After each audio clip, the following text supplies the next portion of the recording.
चलो आज का सेशन शुरू करते हैं। हम पढ़ रहे थे regulation and regulatory framework, module A of compliance in bank. इसके अंदर हमने अभी तक काफी टॉपिक्स कवर करे, जिनमें मेन थे role of bank, importance of bank, regulations regulations लाने की जरूरत क्यों पड़ी, और रेगुलेशंस आई किन प्रिंसिपल पे बेस्ड थी, जो रेगुलेशन थी उनके आने के लिए जो मॉडल्स यूज हुए वो रेगुलेटरी मॉडल्स क्या थे। आज हम इस चैप्टर का लास्ट टॉपिक कवर करने वाले हैं, जो कि है functions of different regulators in India. उसके अंदर हम काफी रेगुलेटरी अथॉरिटीज डिस्कस करेंगे कि इंडियन फाइनेंशियल सिस्टम की डिफरेंट रेगुलेटरी अथॉरिटीज कौन है जो इंडियन फाइनेंशियल सिस्टम के लिए रेगुलेशंस बनाती हैं।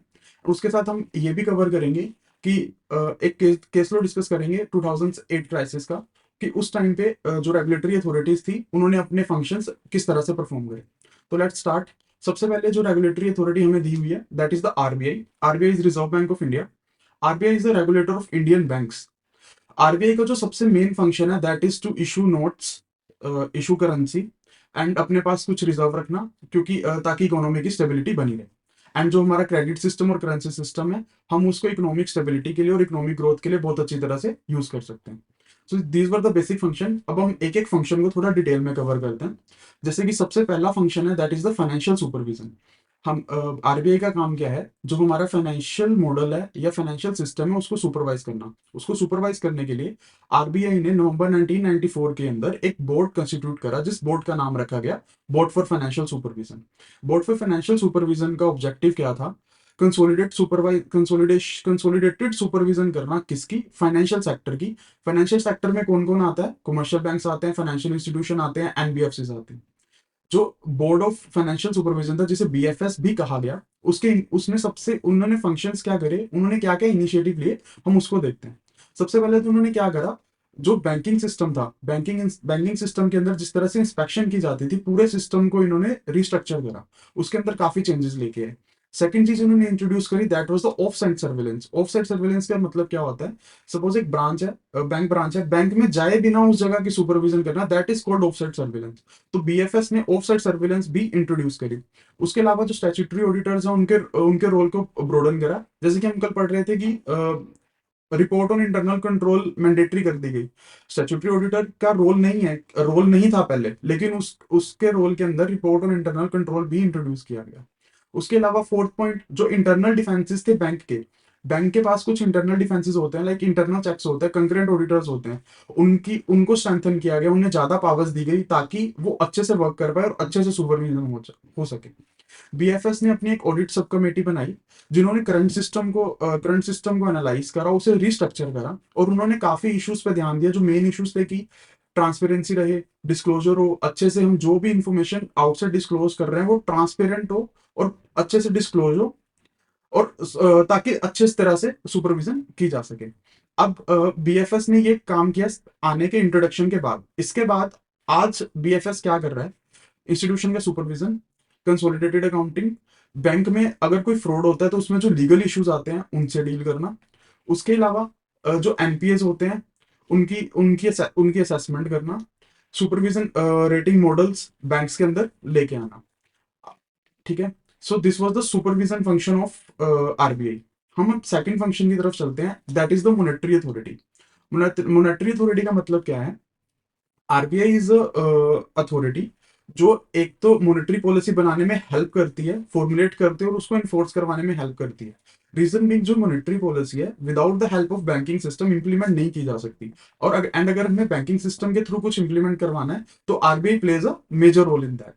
आरबीआई का मॉनेटरी पॉलिसी इंप्लीमेंट करते टाइम सबसे बड़ा ऑब्जेक्टिव क्या होता है? कि मार्केट के अंदर प्राइस स्टेबिलिटी रहे, और जो हमारा फ्लो ऑफ क्रेडिट है वो एडिक्वेट रहे, ना ज्यादा बढ़ जाए ना ज्यादा कम हो जाए। ठीक है। तो उसका थर्ड फंक्शन आरबीआई का क्या है? Regulator and supervision of the financial system. पूरे फाइनेंशियल सिस्टम को रेगुलेट करना, सुपरवाइज करना। It is a broad view, broad parameters banking functions के जो आरबीआई है वो देखता है। इस फंक्शन का सबसे बड़ा करके आरबीआई का सबसे बड़ा ऑब्जेक्टिव क्या है? कि पब्लिक का कॉन्फिडेंस है जो हमारे बैंकिंग सिस्टम के ऊपर मेंटेन रहे, जो डिपॉजिटर्स हैं, जो कस्टमर्स हैं, वो प्रोटेक्टेड रहे, जो बैंकिंग सर्विसेज है वो पब्लिक को कॉस्ट इफेक्टिव मैनर में पहुंचती रहे। सो ताकि बैंकिंग सिस्टम है वो हर जगह पे पहुंचे और इकोनॉमिक डेवलपमेंट बहुत अच्छी तरह से हो सके। फोर्थ जो हमारे पास रोल निकल के आता है, that is the manager of the foreign exchange.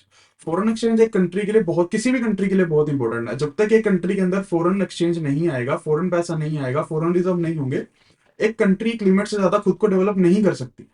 तो अगर फॉरेन एक्सचेंज आ रहे हैं तो उनको मैनेज करना भी बहुत ईजी है। फॉरेन एक्सचेंज मैनेज करने के लिए इंडिया के अंदर एक एक्ट लाया गया जिसका नाम रखा गया फॉरेन एक्सचेंज मैनेजमेंट एक्ट 1999। इसको शॉर्ट में फैमा कहा जाता है।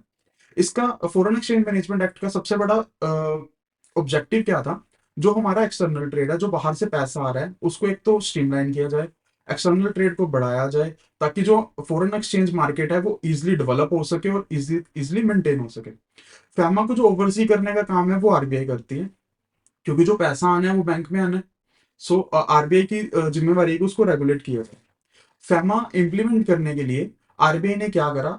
जो पहले क्या था, जो फॉरेन एक्सचेंज ट्रांजेक्शन्स थी उन पे जो रेगुलेशंस थी वो बहुत स्ट्रिक्ट थी। आरबीआई ने उसको थोड़ा रिलैक्स करा, ताकि फॉरेन इन्वेस्टमेंट इजिली इंडिया के अंदर आ सके। इसके बाद फॉरेन एक्सचेंज डील करने के लिए ऑथोराइज डीलर्स होते हैं, हमें परमिशन लेनी पड़ती है आरबीआई से कि हम फॉरेन एक्सचेंज में डील करना चाहते हैं, फॉरेन एक्सचेंज पब्लिक के साथ खरीदना या बेचना चाहते हैं। जिनको वो परमिशन मिल जाती है, जिन लोगों को ऑथराइज किया जाता है, उन्हें ऑथराइज डीलर कहा जाता है। ऑथराइज डीलर के पास पहले पावर बहुत कम होती थी, अब ऑथराइज डीलर्स को थोड़ी पावर दी गई, ताकि जो फॉरेन एक्सचेंज का सिस्टम है वो थोड़ा रिलैक्स हो सके, फॉरेन इन्वेस्टर इजिली इंडिया के अंदर अपना पैसा डाल सके। उसके अलावा जो रेगुलेटरी रिफॉर्म्स आरबीआई लेके आती है, उनका पर्पज सिर्फ बैंक को प्रोटेक्ट करना नहीं होता, उसका पर्पज कस्टमर्स को भी प्रोटेक्ट करना होता है। तो बैंक्स और कस्टमर दोनों की जिम्मेवारी है कि जो भी गाइडलाइंस आ रही हैं, अ, जो गाइडलाइंस आती हैं, गाइडलाइंस या तो नोटिफिकेशन की तरह आ सकती हैं, सर्कुलर्स आ सकते हैं, आरबीआई के सर्कुलर आ सकते हैं, फैमा के सर्कुलर आ सकते हैं। अपने आप को इन्फॉर्म रखना, ताकि वो कोई कहीं भी जगह पे कोई भी लीगल एक्टिविटी ना करे, सब कुछ लीगल प्रीव्यू के अंदर रह के ही अपनी सारी ट्रांजेक्शन वो करें। फैमा के जो डीलर्स थे, उन्होंने अपनी एक एसोसिएशन बनाई, एसोसिएशन का नाम रखा गया foreign exchange dealers association of India. इसका काम क्या है कि आरबीआई से रेगुलरली इन टच में रहता है। कोई भी इंफॉर्मेशन है जो आरबीआई तक पहुंचानी होती है, डीलर्स की, सपोज कोई इशू आता है तो डीलर्स अपनी इश्यूज बताते हैं एसोसिएशन को, एसोसिएशन डिस्कस करती है आरबीआई के थ्रू। एंड सपोज आरबीआई ने कोई इंस्ट्रक्शंस देनी है डीलर्स को, तो आरबीआई देती है एसोसिएशन को, एसोसिएशन का काम है कि अपने डीलर्स तक पहुंचाना। इससे हुआ क्या कि फ्लो ऑफ इन्फॉर्मेशन बहुत ईजी हो गया। अगर एक इंडिविजुअल डीलर है, उसको कोई दिक्कत, काफी सारे डीलर्स को कोई दिक्कत आ रही है, वो अपनी अगर एक एक जाके आरबीआई के पास जाएगा या किसी भी रेगुलेटरी अथॉरिटी के पास जाएगा, तो उनकी बात सुनी नहीं जाएगी। बट जब वही सारे जने मिलके एक एसोसिएशन बना के जाएंगे, तो उनकी बात सुनी जाएगी। एंड सेम आरबीआई को जब कोई इन्फॉर्मेशन पास ऑन करनी है to dealers, to operate in a certain way, to operate in a code of conduct, तो वो डायरेक्ट एसोसिएशन को बताते हैं। तो एसोसिएशन की जिम्मेवारी होती है कि उसके जो सारे मेंबर डीलर्स हैं वो उसके अकॉर्डिंग परफॉर्म करें। So this was the function of RBI as a foreign exchange manager. हम अब नेक्स्ट फंक्शन पे चलते हैं, that is one of the most important function of RBI, of a central bank basically, that is the issuer of currency. RBI का काम है currency issue करना। पुरानी करेंसी जो कट फट चुकी है, जो यूज नहीं हो सकती, सर्कुलेट होने के लायक नहीं है, उसको डिस्ट्रॉय कर देना। Issuer of currency as objective RBI का क्या होता है कि जो पब्लिक है उसको एक तो एडिक्वेट सप्लाई देना और अच्छी क्वालिटी के नोट्स और कॉइन सप्लाई करना। सिक्स फंक्शन आरबीआई का आता है, निकल के आता है डेवलपमेंट रोल। ये फंक्शन हमने आरबीआई का कल डिटेल में डिस्कस करा था। इसके अंदर हमने ये डिस्कस करा था कि कुछ ऐसे India was a developing economy और बहुत ही लो स्टेज पे थी after time of independence.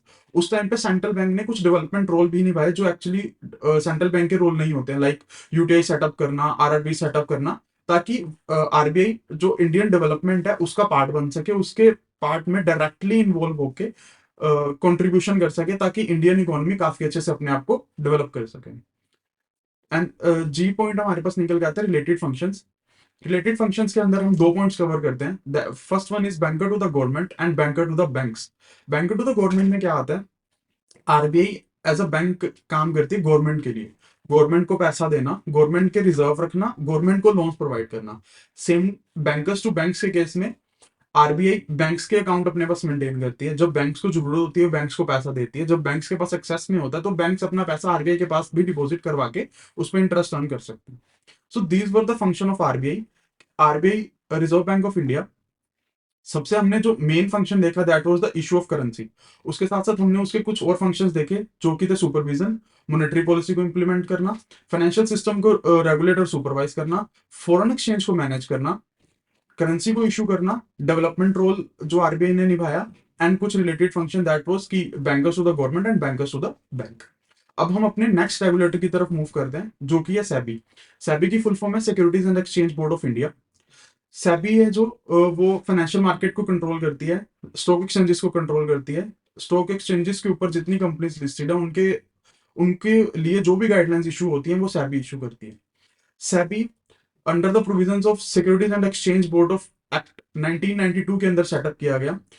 It was established on April 12 1992।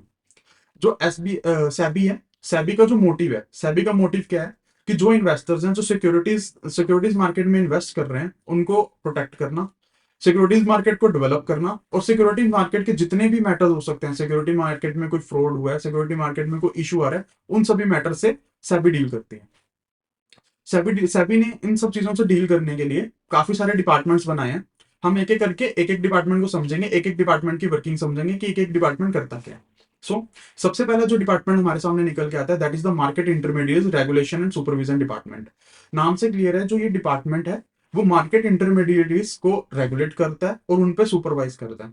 अगर सबसे पहले मार्केट इंटरमीडिएट्स कौन होते हैं, लाइक डिपॉजिटरी पार्टिसिपेंट्स, लाइक हम एग्जांपल ले सकते हैं जीरोधा, अपस्टॉक्स। इनकी रजिस्ट्रेशन कराना, इनके ऊपर ध्यान रखना कि जो इनको कंप्लायंसेस दिए गए हैं क्या ये सारे कंप्लायंसेस को निभा रहे हैं, पूरा कर रहे हैं, उस चीज को मॉनिटर करना एंड इंस्पेक्शन करना। एंड सपोज इनमें से अगर कोई कुछ भी वॉयलेशन करता है, कुछ लॉ की वॉयलेशन करता है, तो उस चीजों से डील करने के लिए सेबी का ये डिपार्टमेंट है। सेबी का जो सेकंड डिपार्टमेंट निकल के आता है that is a market regulation department. Market regulation department जो मार्केट को रेगुलेट करता है। इसके अंदर जो सबसे मेन इंपॉर्टेंट फंक्शन इस डिपार्टमेंट का निकल के आता है वो है कि ऑर्गेनाइजेशन और डिपॉजिटरीज का आपस में क्लियरिंग और सेटलमेंट करना। लाइक हम एग्जांपल लेते हैं, आई एम अ बायर, मैं Zerodha is a depository participant and Upstox is also depository participant. मैं जीरोधा से शेयर खरीदता हूँ एंड जो बेचने वाला पर्सन है वो डिपॉजिटरी पार्टिसिपेंट यूज कर रहा है अपस्टॉक्स का। तो जो मेरे शेयर्स हैं वो अपस्टॉक से मूव होकर जीरोधा के डीमैट में शो होने चाहिए।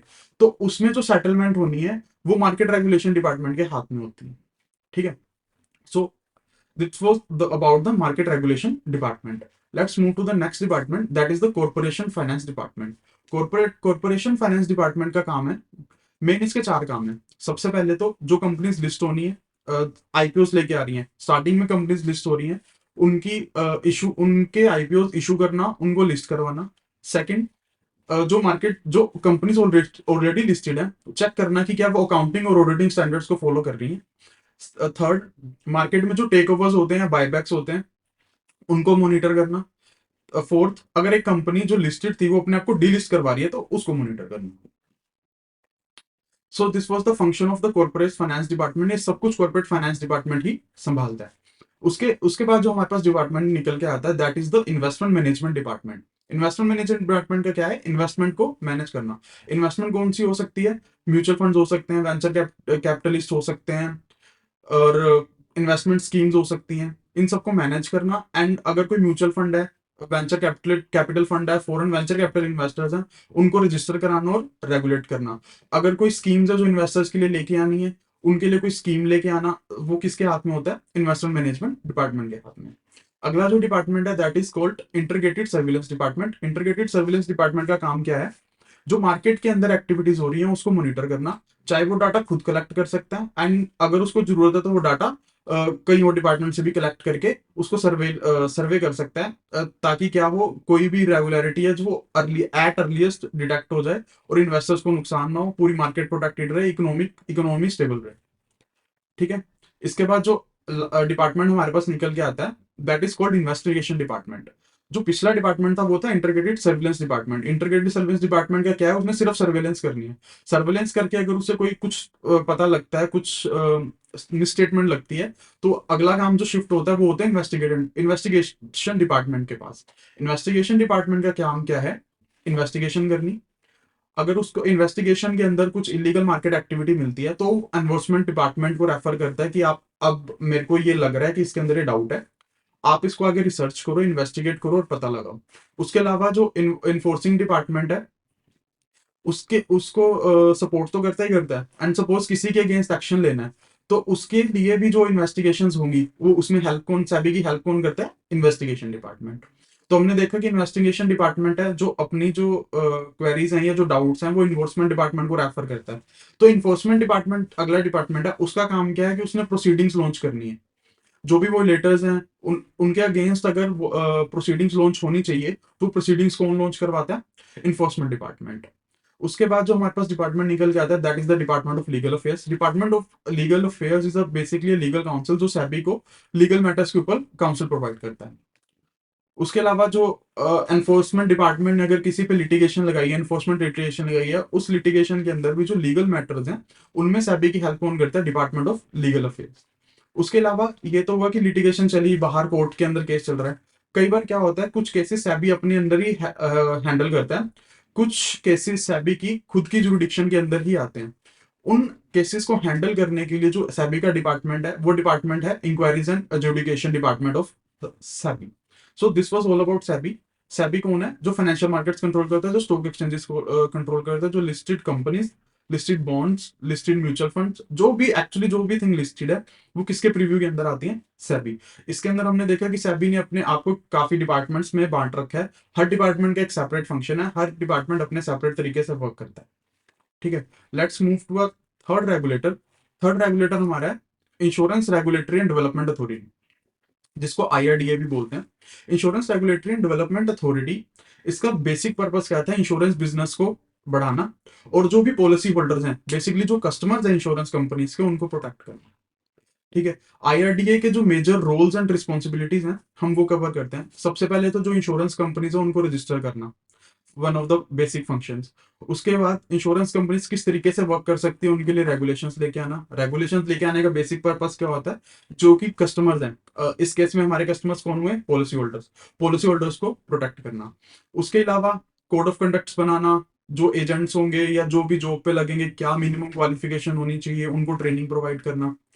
फोर्थ, इंश्योरेंस कंपनीज ने पैसे तो कमाने हैं, तो कितनी फीस चार्ज कर सकते हैं, कितने अदर चार्जेस चार्ज कर सकते हैं, वो कौन डिसाइड करता है? आईआरडीए। उसके अलावा आईआरडीए कहीं से भी इंफॉर्मेशन मंगा सकता है, इंस्पेक्शन कर सकता है, इंक्वायरीज एंड इन्वेस्टिगेशन भी परफॉर्म कर सकता है अगर कहीं भी आईआरडीए को किसी भी कंपनी के ऊपर डाउट उठता है। उसके अलावा इंश्योरेंस कंपनीज पैसा लेके आगे फंड्स के अंदर इन्वेस्ट करती हैं। तो जो फंड्स के अंदर इन्वेस्टमेंट हुई है उस इन्वेस्टमेंट को रेगुलेट करना, मार्जिन ऑफ सोलवेंसी को मेंटेन करना, रेगुलेट करना।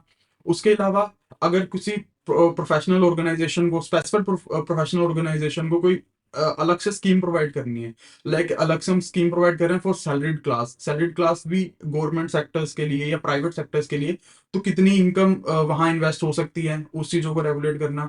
उसके अलावा ये डिसाइड करना कि कितना बिजनेस रूरल सेक्टर के अंदर कंडक्ट किया जाएगा, ये भी किसके अंदर आता है? आईआरडीए के अंदर। सो बेसिकली आईआरडीए है जो, वो इंश्योरेंस बिजनेस को रेगुलेट करता है। उसके अंदर जो भी बेसिक उसके फंक्शंस परफॉर्म होंगे कि कौन इंश्योरेंस बिजनेस कर सकता है, इंश्योरेंस बिजनेस कैसे कर सकते हो, इंश्योरेंस बिजनेस करोगे तो किस तरह से पैसे कमाओगे, किस तरह से पैसे कमाने के बाद सब कुछ लीगली होना चाहिए, कुछ गलत नहीं होना चाहिए, फीस एंड चार्जेस कितनी लोगे, कहाँ कहाँ आप इन्वेस्टमेंट कर सकते हो, अगर हम हमें आपको आप पे कोई डाउट लगता है हम आपसे इन्फॉर्मेशन मंगा सकते हैं। उसके अलावा कहाँ कहाँ बिजनेस कर सकते हो, ये सब कुछ कौन रेगुलेट करता है? IRDA for insurance businesses. ठीक है, सो this was all about the insurance regulation. इसके बाद हम निकल के अगले रेगुलेटर पे चलते हैं, that is called NABARD. NABARD की फुल फॉर्म है National Bank of Agriculture and Rural Development. NABARD का बेसिक पर्पस क्या है? Rural agriculture, rural development promote करना, rural development by promoting agriculture and related activities. जो नाबार्ड है वो उसका कैपिटल कैपिटल बेस 5,000 करोड़ का है, और इसमें जो मेजर शेयर है वो गवर्नमेंट ऑफ इंडिया होल्ड करती है, एंड एक बहुत छोटा सा शेयर शेयर दैट इज 0.4% वो आरबीआई होल्ड करती है। और नाबार्ड के जो हेडक्वार्टर्स हैं वो मुंबई के अंदर है। आरबीआई के नाबार्ड के टोटल 31 रीजनल ऑफिस हैं अलग अलग कैपिटल स्टेट्स के अंदर, एंड 534 डिस्ट्रिक्ट ऑफिस हैं। नाबार्ड का जो बेसिक काम है वो क्या है? एग्रीकल्चर के अंदर प्रोडक्शन एंड इन्वेस्टमेंट करना। अगर एग्रीकल्चर प्रोड्यूस बढ़ेगा, उसमें अंदर इन्वेस्टमेंट ज्यादा होगी, तो उससे क्या होगा? रूरल डेवलपमेंट हो जाएगी। जो नाबार्ड है आज उसका बेसिक काम क्या है? सबसे पहले इंस्टीट्यूशन बिल्डिंग। इंस्टीट्यूशन बिल्डिंग मतलब एग्रीकल्चर का बेस खड़ा करना। एग्रीकल्चर का बेस कैसे खड़ा हो सकता है? एग्रीकल्चर फंडिंग करके। एग्रीकल्चर फंडिंग मतलब रूरल एग्रीकल्चर के अंदर बैंकिंग सर्विसेज लेके जाना, उसका सिस्टम बनाना, उसका इंस्टीट्यूट बिल्ड करना, ताकि क्या हो, एग्रीकल्चर सेक्टर्स, रूरल सेक्टर के अंदर क्रेडिट डिलीवरी सिस्टम बहुत अच्छा बन सके। जो क्रेडिट डिलीवरी सिस्टम बनेगा उसको मॉनिटर करना, फार्मर्स के लिए अलग स्कीम लेके आना, एंड जो क्रेडिट इंस्टीट्यूशन है, अगर सपोज किसी ने लोन दे रखे हैं, उनको अच्छी तरह से रिस्ट्रक्चर करना, जो भी पर्सन है उनको अच्छे से ट्रेन करना, किसके काम के अंदर आता है? नबार्ड के काम के अंदर आता है। सेकंड इसका फंक्शन जो निकल के आता है वो है रूरल फाइनेंसिंग एक्टिविटीज को कोऑर्डिनेट करना, कि जो स्टेट गवर्नमेंट्स है and state governments and central government काफी टाइम टाइम पे स्कीम्स लेके आती रहती है गवर्नमेंट फार्मर्स के लिए। नबार्ड का काम क्या है कि उन फाइनेंसिंग उन जो वो पैसा लेके आई है गवर्नमेंट, या जो स्कीम्स के अंदर फार्मर्स को पैसा दिया जाता है, ये इंश्योर करवाना कि वो पैसा सही हाथों में जाए, वो पैसा एक्चुअल फार्मर्स तक पहुंच जाए। उसके अलावा rural credit plans banana. Rural credit plans on district level बनते हैं, वो कौन बनाता है? नबार्ड। उसके अलावा जो भी प्रोजेक्ट्स इन्होंने शुरू करवाए हैं उनको मॉनिटर करना, रेगुलेट करना। उसके अलावा रिसर्च करना रूरल बैंकिंग के अंदर, एग्रीकल्चर के अंदर, कि किस तरीके से उसको और अच्छा किया जा सकता है। सिक्स फंक्शन हमारे पास निकल के आता है, it it acts like a regulatory authority. It's like just like RBI do things for banks, all banks. NABARD है जो वो रीजनल रूरल बैंक्स और कोऑपरेटिव बैंक्स के ऊपर सेम वर्क करता है, लाइक उनको रेगुलेट करता है, सुपरवाइज करता है, मॉनिटर करता है, उनको टाइम टाइम पे गाइड करता है। This was all about NABARD. हम अपनी अब फिफ्थ रेगुलेटरी अथॉरिटी के पास जाते हैं, that is called pension fund regulatory and development authority, PFRDA. जो पीएफआरडीए है वो 19 सितंबर 2013 के अंदर एक एक्ट पास हुआ था, जिस एक्ट का नाम था pension fund regulatory and development authority act. उसके अंदर इस अथॉरिटी को सेटअप किया गया। पीएफआरडीए आज सबसे बड़ा एनपीएस संभालती है। एनपीएस की फुल फॉर्म होती है national pension scheme. National pension scheme जो गवर्नमेंट ऑफ इंडिया के एम्प्लॉयज होते हैं, स्टेट गवर्नमेंट्स के एम्प्लॉयज होते हैं, बेसिकली जो एम्प्लॉयज हैं वो जिनकी पेंशन अगर नहीं है तो वो एनपीएस के अंदर इन्वेस्ट करते हैं, नेशनल पेंशन सीरीज के अंदर इन्वेस्ट करते हैं। इसके लिए एनपीएस को प्रमोट करने के लिए अलग से इनकम टैक्स के अंदर डिडक्शन भी दी जाती है।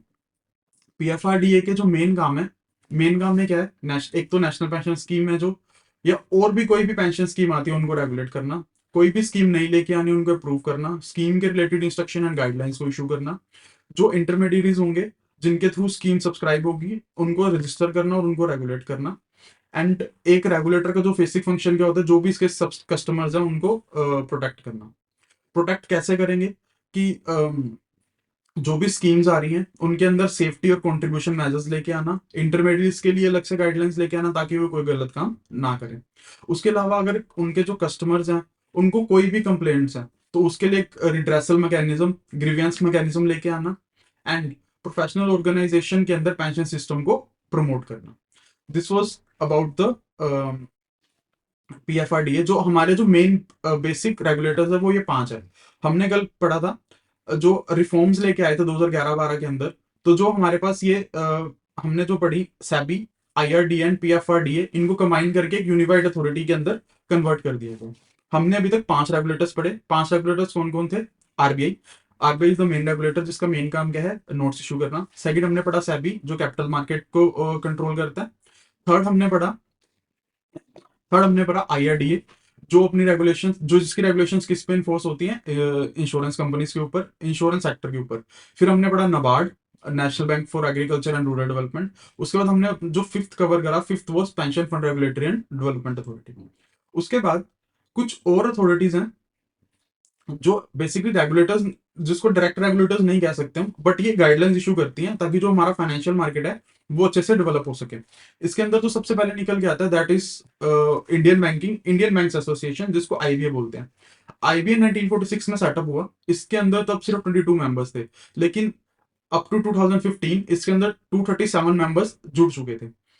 इस इनके जो मेंबर्स होते हैं, आईबीए के जो मेंबर्स हैं वो public bank, public sector banks, private sector banks, cooperative banks, RRB, मतलब कोई भी फाइनेंशियल इंस्टीट्यूशन है वो इस आईबीए का मेंबर बन सकता है। आईबीए का जो सबसे बड़ा काम क्या है? Sound and progressive banking principal, practices and conventions को प्रमोट एंड डेवलप करना, ताकि बैंकिंग जो सेक्टर है वो बहुत अच्छे से अपना वर्क कर सके। उसके अलावा बैंकिंग सेक्टर में जो भी सर्विसेज प्रोवाइड की जाती हैं उनमें असिस्टेंस प्रोवाइड करना। उसके अलावा उसके अलावा बैंकिंग सेक्टर के अंदर न्यू आइडियाज और इनोवेशंस को डेवलप करना, इम्प्लीमेंट करवाना, ताकि बैंकिंग सर्विसेज की क्वालिटी को इम्प्रूव किया जा सके। बैंकिंग सेक्टर के अंदर कोऑर्डिनेशन एंड कॉर्पोरेशन को इंक्रीज कराना, legal, technical and administration problems को सोल्व करना, ताकि जो बैंक एंड बैंकिंग इंडस्ट्री है उसको प्रमोट किया जा सके और वो अपना काम बहुत अच्छे तरीके से कर सके। उसके अलावा बैंकिंग सेक्टर के लिए जो प्लानिंग करनी है वो भी आईबीए करता है। आईबीए का एक काम और क्या है, कि वो स्टैटिस्टिकल इंफॉर्मेशन को कलेक्ट करता है, उसको एनालाइज करता है, उसके बेसिस पे कुछ भी अगर प्लान्स करने हैं, मॉडिफिकेशंस करनी है, तो वो करी जा सकती है। उसके अलावा आईबीए है वो एजुकेशन को प्रमोट करता है। एंड आईबीए के साथ क्या होता है, आईबीए का एक फंक्शन निकल के आता है, that is called clearing house for dissemination and exchange of statistical data. इसका मतलब क्या है कि इंफॉर्मेशन इंफॉर्मेशन का पासिंग ऑन बहुत इजी कर देता है। लाइक मेरे पास एक सजेशन है, अगर मेरे को किसी को पास ऑन करनी है, वो बहुत इजी हो जाती है, क्योंकि हम एक एसोसिएशन में बैठे हैं और व्यूज बहुत अच्छे से शेयर हो सकते हैं। सो आईबी है जो बेसिकली बैंक सेक्टर्स पे वर्क करता है, बैंकिंग सेक्टर की एक एसोसिएशन है। हमारे पास जो नेक्स्ट निकल अथॉरिटी निकल के आती है, that is known as fixed income money market and derivatives association of India. Fixed income money market means debt bonds, derivatives जो डेरिवेटिव मार्केट होता है, इनके इनके अंदर जो मार्केट प्लेयर्स हैं, उनकी एक एसोसिएशन है जिसको बोला कहा जाता है fixed income money market and derivative association of India. इनका जो सबसे बड़ा काम क्या है कि रेगुलेटर्स, जो भी मार्केट रेगुलेटर कौन है, सेबी। सेबी के साथ रेगुलर टच में रहते हैं। उनको कोई भी अपनी प्रॉब्लम्स बतानी है, उनकी कोई भी इंस्ट्रक्शंस पास ऑन करनी है, वो किसके थ्रू होती है, इस एसोसिएशन के थ्रू होती है। उसके बाद इन मार्केट्स के अंदर डेवलपमेंट एक्टिविटीज को बढ़ाना, एंड जो डीलर्स हैं उनको सपोर्ट करना, उनको ट्रेनिंग देना, ताकि वो अपने आप को डेवलप कर सकें। उसके अलावा जो भी इंटरनेशनली चेंजेस आते हैं, इंटरनेशनली स्टैंडर्ड्स बढ़ते हैं, अच्छे बनते हैं, कोड ऑफ कंडक्ट में कोई चेंजेस आते हैं, उसके अंदर चेंजेस करना किसका काम है, इस एसोसिएशन का काम है। उसके अलावा स्टैंडर्ड्स बनाना कि at least we need this performance, this standard हमें चाहिए ही चाहिए। उन नेचुरल कुछ मार्केट प्रैक्टिसेस को स्टैंडर्डाइज करना। उसके अलावा अगर कुछ डीलर्स हैं जो इसके मेंबर डीलर्स हैं, उनमें कोई डिस्प्यूट होता है, तो एज आर्बिट्रेटर वर्क करके उन डिस्प्यूट को रिजोल्व कराना। डॉक्यूमेंटेशन है, डॉक्यूमेंटेशन को स्टैंडर्डाइज करना, एंड जो मार्केट्स हैं वो स्मूथली एंड फ्रीली वर्क करते रहें, इस चीज को इंश्योर करना। जो एसोसिएशन है FIMMDA, ये आरबीआई के टेक्निकल एडवाइजरी कमेटी का मेंबर है। टेक्निकल एडवाइजरी कमेटी के मेंबर होने के का सबसे बड़ा बेनिफिट इनको क्या मिलता है कि जो ये अपने वैल्यूएबल इंसाइट्स हैं, वैल्यूएबल एक्सपीरियंस है, वो गवर्नमेंट के साथ शेयर कर सकते हैं। इससे क्या होता है, जो आरबीआई की पॉलिसी फॉर्मुलेशन है वो और भी ज्यादा बेटर हो जाती है, क्योंकि उन्हें रियल टाइम व्यू मिलता है कि एक्चुअल मार्केट की अगर एक पॉलिसी आती है तो मार्केट उसके साथ कैसे किस तरह से रिएक्ट कर सकती है।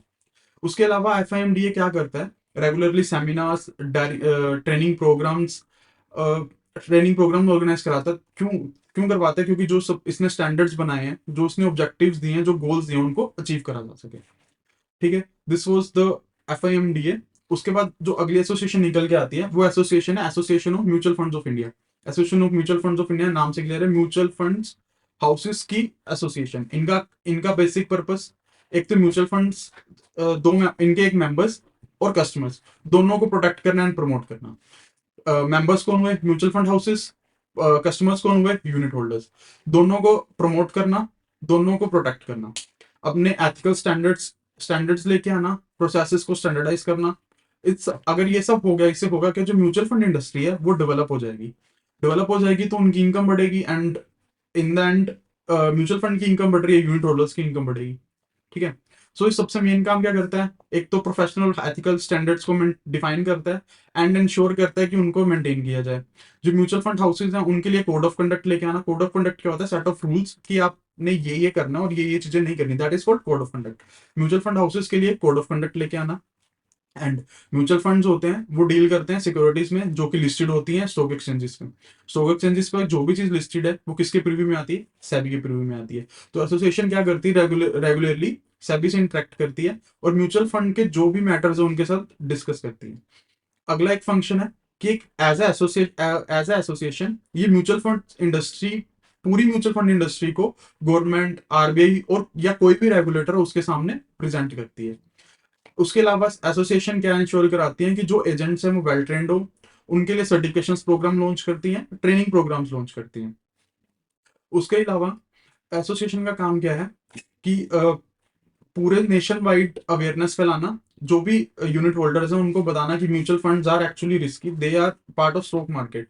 इट्स नॉट जस्ट कि आपने पैसा डाला तो पैसा बनेगा ही बनेगा, इट इज रिस्की। उसके अलावा कोई भी अवेयरनेस है कस्टमर्स तक पहुंचाना, यूनिट होल्डर्स तक पहुंचाना। उसके अलावा म्यूचुअल फंड इंडस्ट्रीज से डाटा लेना, स्टडी करना, रिसर्च करना, एंड उसके बेसिस पे अगर कोई चेंजेस नेसेसरी हैं तो वो ऊपर गवर्नमेंट को रिकमेंड करना। ठीक है। हमारे पास जो अगला रेगुलेटर आता है that is banking codes and standard boards of India. Banking codes and standard of boards of India, it is a watch dog जो मॉनिटर करता है कि जो बैंकिंग कोड्स है वो स्टैंडर्ड है वो अच्छी तरह से फॉलो हो रहे हैं। It is an independent body, किसी का इसके ऊपर चेक नहीं है। पोस्ट डॉग का मतलब क्या होता है, जो रेगुलरली तुम पे ध्यान रखता है कि ये काम आप कर रहे हो या नहीं कर रहे। तो वो बैंकिंग सेक्टर के अंदर स्टैंडर्ड्स और कोड फॉलो करवाने का वो काम किसको दिया गया है, banking codes and standard boards of India को। इसके मेन एम्स एंड ऑब्जेक्टिव्स क्या हैं? एक तो स्टैंडर्ड्स हैं उनको डेवलप करना, प्लान करना, प्रमोट करना, पब्लिश करना, इंश्योर करना कि वो फॉलो हो रहे हैं, वर्क करना as an independent autonomous watchdog, regularly monitor करते रहना कि जो स्टैंडर्ड्स हैं जो बैंक से अपने उसी स्टैंडर्ड्स के अकॉर्डिंग वर्क करते रहे। Third, code of conduct launch करना। फोर्थ, अपनी रेगुलरली रिसर्च करना ताकि जो स्टैंडर्ड्स हैं, कोड्स हैं, उनको और बेटर बनाया जा सके। बैंक्स के साथ एग्रीमेंट्स में आना कि वो कोड्स और स्टैंडर्ड्स को फॉलो करेंगे। कोड्स एंड स्टैंडर्ड कैसे फॉलो करने के लिए वो एम्प्लॉइज को ट्रेन कर सकते हैं, उनको बैंकिंग कोड्स के बारे में बताते हैं। ताकि इससे होता क्या है, अगर एक कोई भी कंपनी है या बैंक ही लेते हैं, अगर कोई भी बैंक कोई भी कंपनी अपने स्टैंडर्ड्स को फॉलो करता है, कोड्स ऑफ कंडक्ट के अंदर रह के काम करता है, तो चांसेस ऑफ मैनिपुलेशन या chances of any illegal activity बहुत ज्यादा कम हो जाते हैं। तो ये बोर्ड का काम है कि उन्हीं चीजों का इंश्योर करना। उन चीजों का अगर बैंक इंश्योर कर ले, बोर्ड इंश्योर कर लेगा, तो होगा क्या, जो इलीगल एक्टिविटीज है या जो गलतियां पॉसिबल हैं जो हो सकते हैं वो अपने आप ही कम हो जाएंगी। So these were some association जो डायरेक्ट रेगुलेटर्स नहीं है, बट हाँ अपनी अपनी इंडस्ट्री के लिए गाइडलाइंस इशू करते हैं और उसको रेगुलेट करते हैं। इसके अंदर हमने जो सबसे पहले देखी that was IBA, Indian Banking Association, जो बैंक्स के ऊपर वर्क करती है। सेकंड हमने देखी fixed income money market and derivative association, जो money market, fixed income money market that is debt market and derivative market के लिए रेगुलेशंस इशू करती है। उसके बाद हमने देखा association mutual funds in India, जो म्यूचुअल फंड इंडस्ट्री को रेगुलेशन करने के लिए गाइडलाइंस इशू करती है। फिर हमने देखा banking codes and standard boards of India, जो कि इंश्योर करवाता है कि जो बैंकिंग कोड्स एंड स्टैंडर्ड्स हैं वो अच्छे से फॉलो हो जाए। ठीक है, this was all about different regulators in India और वो किस किस तरीके से वर्क करते हैं, क्या क्या वर्क करते हैं।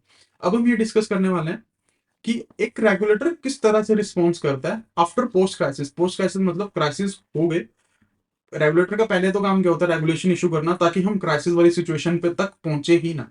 But suppose due to any reason crisis हो जाते हैं, तो उसके बाद रेगुलेट रेगुलेटरी अथॉरिटी है वो किस तरह से रिस्पॉन्ड करती है। इसके अंदर हमने एक एग्जांपल लिया है 2007 क्लैश की। 2007 के अंदर क्या हुआ था, यूएस मार्केट में एक बबल बस्ट हुआ, US market down I. Lehman Brothers नाम की कंपनी थी, उन्होंने insolvency, that was investment bank, one of the biggest investment bank of America, उन्होंने इंसॉल्वेंसी फाइल कर दी। इंसॉल्वेंसी फाइल करने के करके क्या हुआ, मार्केट में हफड़ा तफड़ी मच गई, लोगों का कॉन्फिडेंस लूज होने लगा, लोगों ने बैंक से अपना पैसा निकालना शुरू करा, मार्केट से अपना पैसा निकालना शुरू करा। बट बैंक्स के पास उस टाइम उतनी लिक्विडिटी थी नहीं। लिक्विडिटी क्यों नहीं थी, क्योंकि काफी बैंक्स ने अपना पैसा मॉर्गेज बैक सिक्योरिटीज के अंदर इन्वेस्ट कर रखा था। तो वो एक से एक, लाइक आप कह सकते हो चेन जुड़ती गई एंड पूरी की पूरी मार्केट डाउन आ गई। एंड यूएस एक ऐसी मार्केट है कि अगर यूएस मार्केट पे कोई चीज इफेक्ट करती है तो पूरे वर्ल्ड को इफेक्ट करती है, क्योंकि सब कुछ इंटरकनेक्टेड है। यूएस मार्केट डाउन जाएगी, गोल्ड पे इफेक्ट आएगा, गोल्ड पे इफेक्ट आएगा, कमोडिटीज इफेक्टेड होंगी, पेट्रोलियम इफेक्ट होगा, पेट्रोलियम इफेक्ट होगा, पूरी ग्लोबल इकोनॉमी इफेक्ट होती है, बैंकिंग सिस्टम इफेक्ट होता है। सेम हुआ 2008 क्लैश के अंदर, और यूएस और यूरोप को उस चीज से निकलने में लिटरली बहुत टाइम लगा। ठीक है, अब हम यहाँ डिस्कस करते हैं कि उसका इफेक्ट तो इंडिया के अंदर भी आया, इंडियन मार्केट्स भी डाउन हुई, इंडिया के अंदर भी क्राइसिस शुरू हुए। तो आरबीआई ने क्या करा, आरबीआई ने किस तरह उस सिचुएशन को रिस्पॉन्ड करा ताकि जो क्राइसिस है उसको कंट्रोल किया जा सके। सो इसमें सबसे पहले हम ये देख रहे हैं कि जो एक बैंकिंग सिस्टम है वो किसी भी इकोनॉमी का बैकबोन होता है। जो हमारा बैंकिंग सिस्टम है वो जितना स्ट्रांग होगा, हम हमारी इकोनॉमिक ग्रोथ उतनी ही सस्टेनेबल होगी, उतने ही जो हमारे इन्वेस्टर्स हैं वो प्रोटेक्टेड रहेंगे। इसलिए जो बैंकिंग सिस्टम है उसका एक रोल बहुत इंपॉर्टेंट है। बैंकिंग सिस्टम है वो क्योंकि सभी को सर्विसेज प्रोवाइड करता है, चाहे कोई कंज्यूमर है, स्मॉल बिजनेसमैन है, बहुत बड़ा बिजनेसमैन है, गवर्नमेंट है, गवर्नमेंट का भी बैंक ही होता है। एंड वो भी डोमेस्टिक और इंटरनेशनल दोनों लेवल पे हमें बैंक की जरूरत होती है। तो हमारा बैंकिंग सिस्टम बहुत स्ट्रांग होना चाहिए। लेकिन जब इकोनॉमिक क्राइसिस आए थे, हुआ यही था, किसी के पास लिक्विडिटी नहीं थी। लिक्विडिटी इनएडिक्वेट लिक्विडिटी बफर्स, मतलब लिक्विडिटी बफर जो एक्चुअल होने चाहिए थे वो थे ही नहीं किसी के पास। उसके करके क्या हुआ, जब लोगों ने पैसा निकालना शुरू करा, लोगों को जब लॉसेज होने शुरू हुए, उसको पूरा ही नहीं कर पाए। पूरा ना करने के करके क्या होगा, जो काफी बैंक्स की तो सोलवेंसी के ऊपर तक डाउट उठने लग गए थे। जो कि कस्टमर्स थे, जो डिपॉजिटर्स थे, उनका कॉन्फिडेंस बहुत ज्यादा ही डाउन आ चुका था। तो इस सिचुएशन में बैंक्स खुद ब खुद इस सिचुएशन को हैंडल नहीं कर पा रहे थे। तो all over the world governments को ही इंटरवेन करना पड़ा। गवर्नमेंट्स इंटरवेन करी, यूएस गवर्नमेंट ने यूएस में इंटरवेन करा, इंडियन गवर्नमेंट ने इंडिया में इंटरवेन करा, आरबीआई ने काफी सारे मेजर्स लिए ताकि जो जो भी दिक्कतें आ रही हैं उनको काउंटर किया जा सके। एक्चुअली जो सबसे बड़ी दिक्कत जो आरबीआई के सामने थी, किसी हमारी क्या हुआ था, इकोनॉमिक ग्रोथ स्लो हो गई। इकोनॉमिक ग्रोथ कब स्लो होती है, जब मार्केट के अंदर पैसा कम होता है। सो आरबीआई ने जो उस टाइम पे पॉलिसीज उठाई, आरबीआई का सिर्फ मोटिव क्या था कि मार्केट के अंदर पैसा आना चाहिए। मार्केट के अंदर जैसे जैसे लिक्विडिटी आएगी, प्राइसेस अप होंगे, क्योंकि everything is all about demand and supply. अगर लोगों के पास पैसा ही नहीं है, डिमांड नहीं होगी, डिमांड नहीं होगी, प्राइसेस डाउन जाते जाएंगे, क्योंकि सप्लाई तो है ही है उतनी, डिमांड नहीं है। सप्लाई ज्यादा है, डिमांड कम, प्राइस डाउन जाएंगे। तो गवर्नमेंट जब भी प्राइस डिफ्लेशन आता है तो उसका पर्पस क्या होता है कि मार्केट के अंदर सप्लाई बढ़ा दो।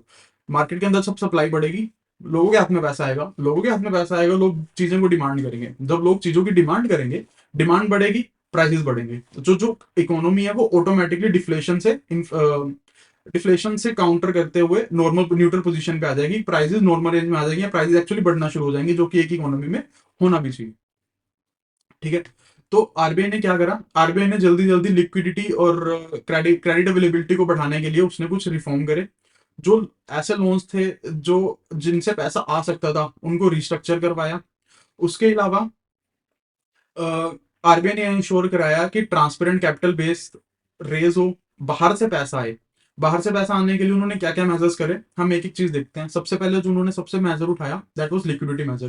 क्योंकि सबसे पहली दिक्कत क्या की, लिक्विडिटी बहुत कम हो गई। लिक्विडिटी कम होने के लिए लिक्विडिटी बढ़ानी पड़ेगी। लिक्विडिटी कैसे बढ़ानी है, हम वो देखते हैं। सबसे पहले आरबीआई ने क्या करा, इंटरेस्ट रेट गिरा दिए। इंटरेस्ट रेट गिराने से क्या हुआ, जब इंटरेस्ट रेट गिरेंगे, लोग लोन ज्यादा लेंगे, लोन लोन ज्यादा लेंगे तो मार्केट में अपने यहाँ पैसा आएगा। सेकंड, हर बैंक अपने पास कुछ रिजर्व रखता है। आरबीआई ने अपने वो रिजर्व्स कम करने शुरू करे। रिजर्व्स कम कैसे होते हैं, रिजर्व्स को as open market securities market में बेचा जाता है।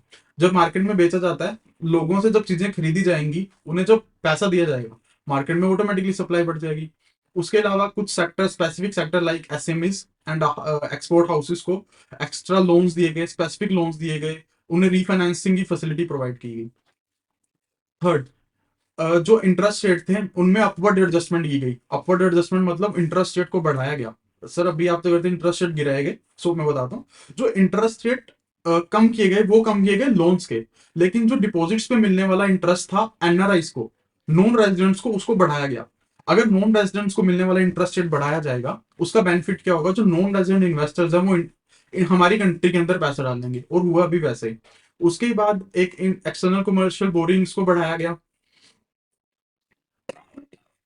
And rupee dollar swap facility दी गई। उनको टैक्सेस के अंदर रिलैक्सेशन दी गई, ताकि पैसा है जो हमारी कंट्री के अंदर आए, पैसा आएगा, लिक्विडिटी बढ़ेगी। उसके अलावा कुछ sectors like SMEs, EXIM banks, housing banks, इनके थ्रू रीफाइनेंसिंग की विंडो दी गई। रीफाइनेंस मतलब एक ही चीज को दोबारा से लोन प्रोवाइड करना, क्योंकि the whole purpose was market के अंदर पैसा लाना है। मार्केट के अंदर पैसा लाना मतलब मार्केट के अंदर की लिक्विडिटी इंक्रीज करना है। लिक्विडिटी इंक्रीज करने का one of the best method इसके लोगों को लोन देना शुरू करो, एंड आरबीआई ने भी वही करा।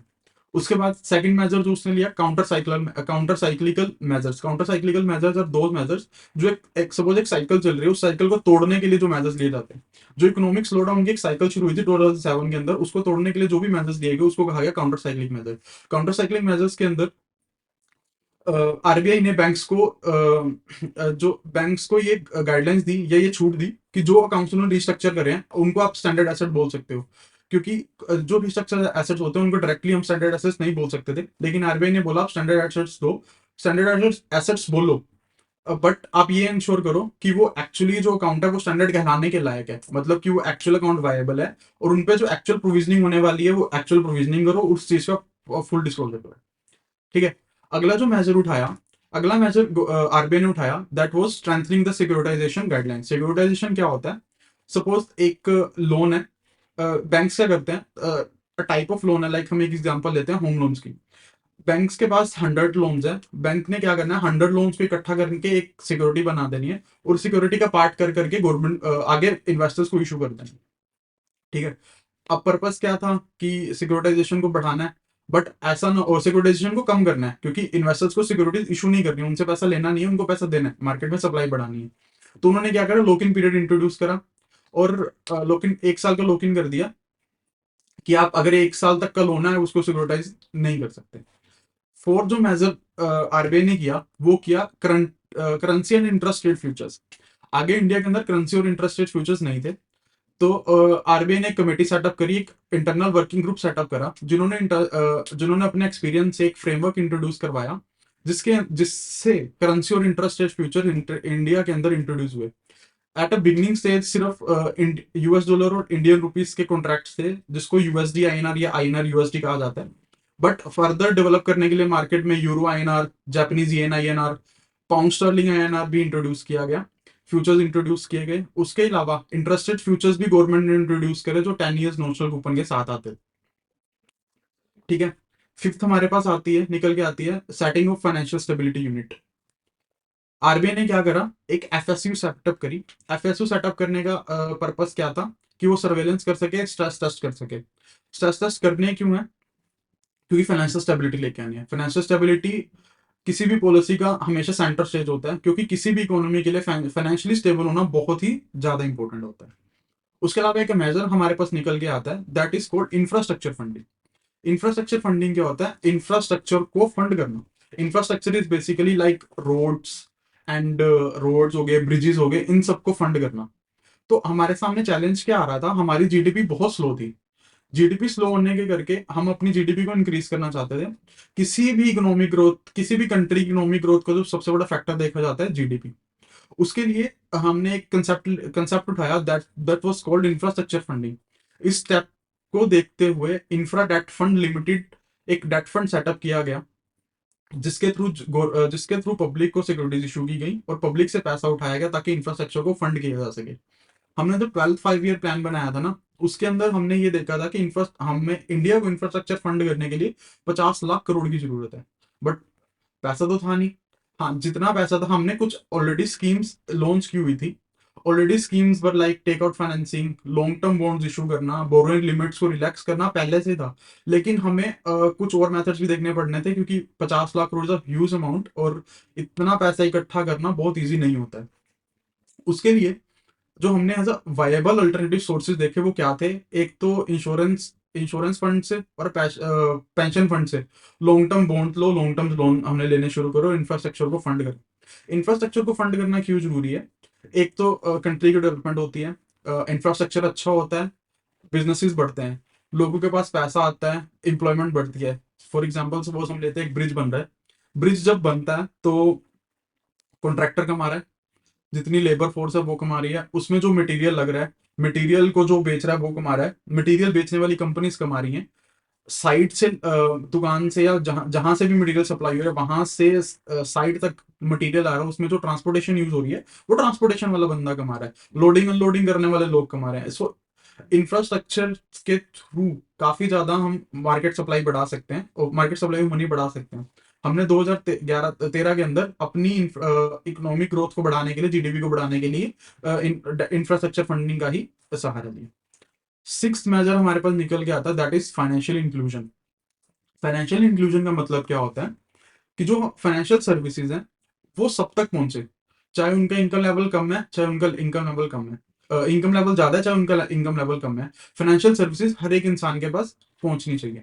क्योंकि हुआ क्या, देखो जैसे रेगुलर हम रेगुलेशंस लेके आए, रिफॉर्म्स लेके आए, इन रेगुलेशंस के आने के कारण क्या हुआ, जो कि फाइनेंशियल सेक्टर की कॉस्ट थी, बैंकिंग सर्विसेज की कॉस्ट थी, वो बढ़ गई। अब बैंकिंग सर्विसेज की जब कॉस्ट बढ़ेगी, जो पर्सन जिनकी इनकम लेवल बहुत कम है वो उनको यूज ही नहीं कर पाएंगे, एक्सेस ही नहीं कर पाएंगे, क्योंकि वो महंगी ही बहुत है। इसके लिए एक तो एड्रेस था कि एक तो किया जा सकता था कि हम अपनी थोड़ी रेगुलेशन एडजस्ट करें, जो कि किया भी गया। उसके अलावा हम लेके आए ब्रांचलेस बैंकिंग। ब्रांचलेस बैंकिंग मतलब बैंकिंग सर्विसेज देना विदाउट अ ब्रांच। उसके लिए हमने बिजनेस कोरस्पॉन्डेंट हायर करे। लेकिन इसका एक हमें रिस्क जरूर दिखा कि ये एक ब्रांच नहीं है, कोई डायरेक्ट सुपरवाइज करने वाला नहीं है, तो हाँ थोड़ा रिस्क तो था। लेकिन इसके लिए हमने आईटी का सहारा लिया, टेक्नोलॉजी का सहारा लिया, और इस रिस्क को जितना कम कर सकते थे हमने कम किया। इसके अलावा इसी टाइम के अंदर यूआईडीआई सेटअप हुई, unique identification authority of India, जिन्होंने आधार नंबर सेटअप करे, जिसको यूनिक आइडेंटिफिकेशन नंबर, जिसको हम आधार बोलते हैं, उन्होंने इंडियन रेजिडेंट्स को प्रोवाइड करे, जिसके थ्रू भी हमने बैंकिंग सर्विसेज प्रोवाइड करनी शुरू करी। उसके अलावा हमने एक एनपीसीआई एनपीसीआई गठन हुई। एनपीसीआई की full form is national pension corporation of India. NPCI ने काफी अच्छे प्रोडक्ट्स इंडिया के अंदर लॉन्च करे। उसकी हम मैंने 6 एग्जांपल्स लिखी हैं। फर्स्ट वन इज यूपीआई, जो हम डेली बेसिस पे यूज करते हैं फॉर पेमेंट्स। छोटी छोटी पेमेंट्स हम आजकल सिर्फ यूपीआई से ही करते हैं। इंडिया डिजिटल ट्रांजेक्शन में one of the leading players है in the world right now, and वो हुआ क्यों है, सिर्फ यूपीआई के थ्रू। उसके अलावा IMPS services, immediate payment services, NFS services, RuPay RuPay card जो इंडिया का ओन कार्ड है, ओन पेमेंट सर्विस है, वो एनपीसीआई ने लॉन्च करी है। उसके अलावा Bharat bill payment system, payment gateway NPCI लेके आई है। आधार इनेबल्ड पेमेंट सिस्टम, आधार इनेबल्ड पेमेंट सिस्टम में सिर्फ लाइक आपका आधार बैंक से लिंक होना चाहिए, आप आधार नंबर के थ्रू ही ट्रांजेक्शन कर सकते हो। एक इसमें फास्टैग एनपीसीआई ने लॉन्च करा। सो these were the schemes NPCI ने लॉन्च क्यों करी, ताकि ऐसे सेक्टर्स जिनके पास फाइनेंशियल जिनके पास पैसा नहीं है, वो भी बैंकिंग सर्विसेज से वंचित ना रह जाएं, क्योंकि बैंकिंग सर्विसेज महंगी है। लाइक यूपीआई है, उसकी कोई कॉस्ट नहीं है, कोई भी यूज कर सकता है। छोटे से छोटा लाइक रेडी वाला तक आज यूपीआई का इस्तेमाल कर रहा है, बैंकिंग सर्विसेज का इस्तेमाल कर रहा है, जो पहले हम इमेजिन भी नहीं कर सकते थे। वो पॉसिबल क्यों हुआ, क्योंकि आरबीआई के माइंड में क्या था, फाइनेंशियल इंक्लूजन लेके आनी है, एनपीसीआई सेटअप हुआ, उन्होंने यूपीआई लाई एंड सब कुछ हुआ। ठीक है। सो दिस वाज कि हमारा एक रेगुलेटर ने पोस्ट क्राइसिस क्या क्या रिस्पॉन्स दिए, कैसे कैसे हमारी कंट्री को सपोर्ट करा। तो यहाँ ये चैप्टर कंप्लीट होता है। एक बार हम पूरे चैप्टर का क्विक रिकैप लेते हैं कि इस चैप्टर के अंदर हमने करा क्या क्या है। सबसे पहले इसके अंदर हमने पढ़ा इंपॉर्टेंस ऑफ बैंक्स, बैंक्स की क्या क्या इंपॉर्टेंस है, बैंक होता क्या है। सेकंड, बैंक्स के हमने कुछ रोल्स पढ़े, जिसमें उनके बेसिक रोल आए, एडवांस रोल आए, इकोनॉमिक ग्रोथ में रोल है। फिर हमने पढ़ा need for regulation. Need for regulation में हमने सबसे पहले पढ़ा था कि बैंक्स को कौन से रिस्क आते हैं, रिस्क आएंगे तो उनको रेगुलेशन लानी पड़ेंगी। उसके बाद जो जो ये रेगुलेशन है, ये किस किस प्रिंसिपल्स पे बेस्ड है, हमने कुछ प्रिंसिपल्स पढ़े। उसके बाद हमने रेगुलेटर्स का रोल देखा। रोल ऑफ रेगुलेटर्स में भी हमने 2 पार्ट करे थे। रोल ऑफ रेगुलेटर्स के अंदर सबसे पहला पार्ट था वो बेसिक रोल्स देखे। उसके बाद हमने on economic level financial regulators के जो रोल्स थे वो यूनिवर्सल लेवल पे क्या कहते हैं, हमने वो देखे। उसके बाद हमने कुछ रेगुलेटरी मॉडल डिस्कस करे, जिसके अंदर हमने देखा कि जो जो भी रेगुलेशन आते हैं वो किन किन मॉडल्स पे बेस्ड है। ठीक है। आज हमने जो टॉपिक कवर करा वो था, हमने एक तो डिफरेंट रेगुलेटर्स देखे। डिफरेंट रेगुलेटर्स में भी वो रेगुलेटर जो डायरेक्ट रेगुलेट करते हैं, जिसके अंदर था RBI, IRDA, NABARD and PFRDA etcetera. और कुछ ऐसे इंस्टीट्यूशंस या ऐसी अथॉरिटीज जो डायरेक्ट रेगुलेट नहीं करती हैं, लेकिन हाँ गाइडलाइन जरूर इशू करती हैं। उसके बाद हमने देखा कि अगर क्राइसिस आते हैं तो प्री क्राइसिस तो रेगुलेटर के बहुत काम थे, जो उसके रोल्स थे, रेगुलेशंस थी एंड ऑल थी, वो किस लिए थी कि क्राइसिस आई ना। बट सपोज अगर क्राइसिस आ जाती है तो उस चीज को कैसे हैंडल करना, वो आज हमने पूरा देखा कि आरबीआई ने क्या क्या किस किस तरीके से उसको हैंडल किया जा सकता है, तो आरबीआई ने क्या क्या किस किस तरीके से एक्चुअली उसको हैंडल भी करा। आज हमने ये देखा, तो ये चैप्टर हमारे कंप्लीट होता है। So okay guys, bye.